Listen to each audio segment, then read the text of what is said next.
Hello, my friends, and welcome back. Thank you very much for being with me again today. Former President 45 Donald Trump lists the criteria for picking his vice president. He will mention two names and the criteria. Oh, you need to do this, you need to do this. That's what I'm looking for a vice president.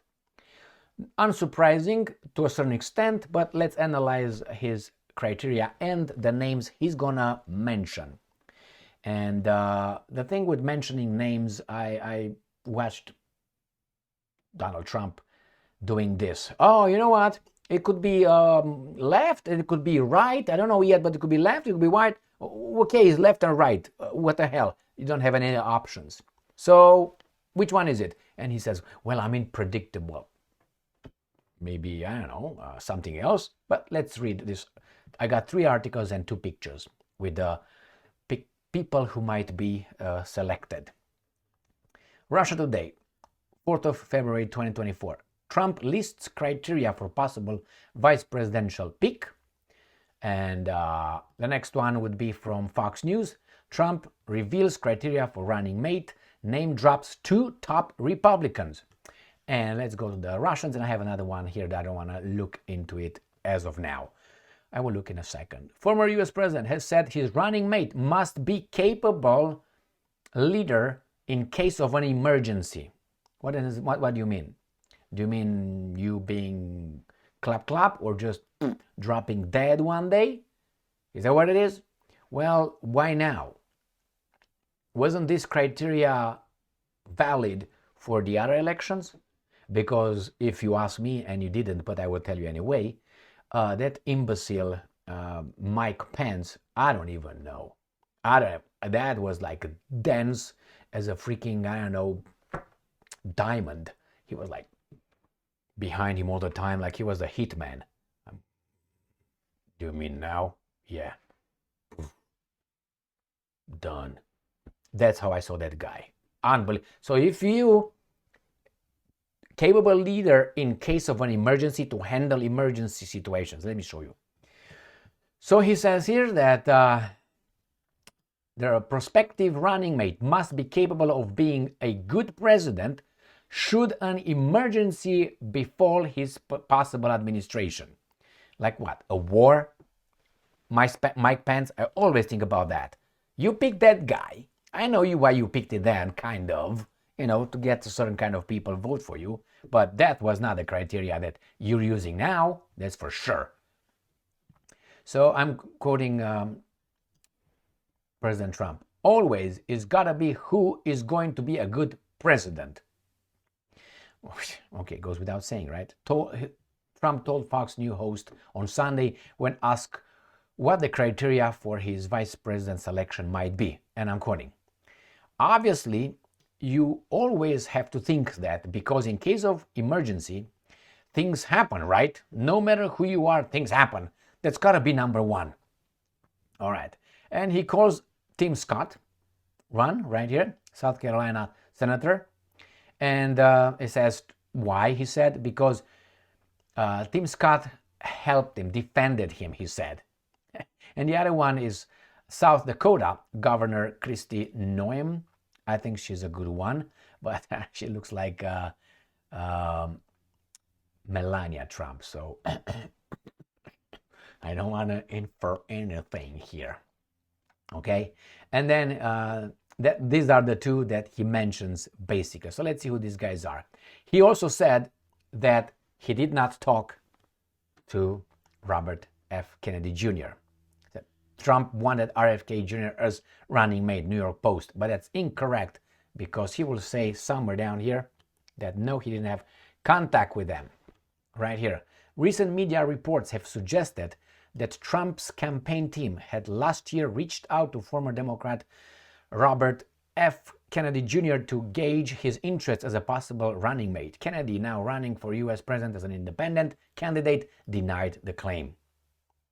As did Trump on Fox News on Sunday, saying that the reported discussions never happened. So that's one. Let's go to this one, which is again the same thing, but he's going to say why at one point. That's the interview I'm not going to play right here. I'm going to go to the This one, when he talks about Tim Scott, and the reason why he said he said that because he helped, he defended him.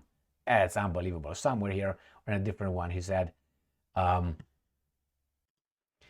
and here it is. He says, he added, Trump, that everybody, that he speaks to everybody, and revealed he recently called Scott, who suspended his White House bid last year, then threw his full support behind Trump. And I'm quoting Trump. I called him and I said, you are a much better candidate for me than you were for yourself. When I watched him, he was fine. He was good, but he was very low key. I watched him in the last week defending me and sticking up for me and fighting for me. So that's what Meadows said. So he said, Trump later said, Noem has been incredibly fighting for him, pointing to her comments when she said she would never run against Trump because she can't beat him. So here are the pictures. Tim Scott right here. This one of the pictures. I mean, if I had to, most pictures are with his mouth open, and when he smiles, I don't think his smile, for me at least, it works for him. That's what. And let me show you just a few pictures that you will understand when he smiles.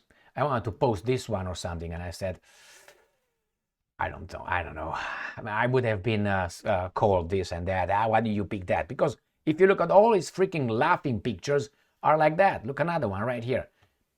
I mean, I personally said this is goofy looking right here. So, all right, I didn't want to pick any like this, so I could be, you couldn't pick another one. Well, finally, I got the other one with a little bit of a mouth close. What the hell? I personally don't like that. That's my personal thing. Now, second, let's go to Melania Trump. I mean, with Kristi Noem. There she is. Middle-aged, dangling earrings, long neck, a lot of tanning, I'm guessing. Green eyes, green-eyed lady, foxy lady. I'm going to turn into Jimi Hendrix now from that song. All right, I think she is good for the man that might vote for her for that particular reason. So here it is. Trump always, I can do this, but I also can do this. Make up your freaking mind. And then in the future, when it's going to be asked, you said that. He said, no, I didn't say that, because he said both. You want, as I said, it's only two options. And he's going to say, well, I'm going to get option one. He looks around and say, but I can also have option B or two. Well, which one is it? Because in the future, when it's going to be, hey, you said you're going to pick one. No, I said I would pick one, but I can also pick two. No answer. I mean, who is he fooling?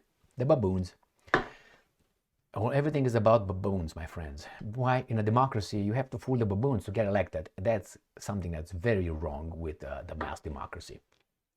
I think we shouldn't have baboons in the first place in a society. That means elevating the level of society. And if you have baboons, I think certain baboons should not get a full vote. That's my opinion. Why? Because you can have a baboon, let's say, nullify your vote. Since you know shit, the baboons doesn't know. I don't think that's fair. I think maybe the baboon, based on his knowledge, we're going to have go with little tests, of knowledge about democracy, geography, and so on, history. Well, and then we get first test, you get a quarter of a vote. If you have another test and you show that you know, you get half of a vote. And then you can get 3/4 of a vote, and then you get full vote. But you gotta be fucking knowledgeable. You can't just be a baboon. I'm gonna give you a banana. I vote for you. You can't do that. That's exactly how it works here. We're gonna give you that. Oh, you got my vote. And doesn't fucking know anything. It's just me. That's what it is. Mass democracy. Because you elect imbeciles that they will give you the banana or half of it, half after you vote the next time, but they will implement very criminal and dangerous policies, and they will start a lot of bullshit around the globe. They were going to affect the baboon more than the half of banana he received right now. He's going to be, living not in a cage. I don't even know. So that's the problem with this mass democracy. You got to understand, you can still be, I want your banana, but at least You prove that you know something about that. I mean, whenever you go and get a freaking job, you have to show some skills. In this so important thing as democracy, voting for those guys that you give them the power to decide for you, you don't need any qualifications. Just, my name is what? My name is what? No, you can't do that. When it's important, you don't need anything, not even an ID. But when you gotta take a job of a dog catcher in a village in Montana, qualifications and experience, 3 recommendations right here. Fuck you. Thank you very much for being with me again today. I'm looking right here because I have this picture. Thank you very much for being here. Doesn't she look like Melania? With those eyes, like the, how do you call it, like fox eyes. I like foxes very much. I would like to have a pet, but I don't think it's kind of legal, but I like foxes a lot. Thank you very much for being with me again today. Any kind of fox. Could be gray, could be could be whatever, red fox. Stay strong, stay smart, look for the truth, and be just.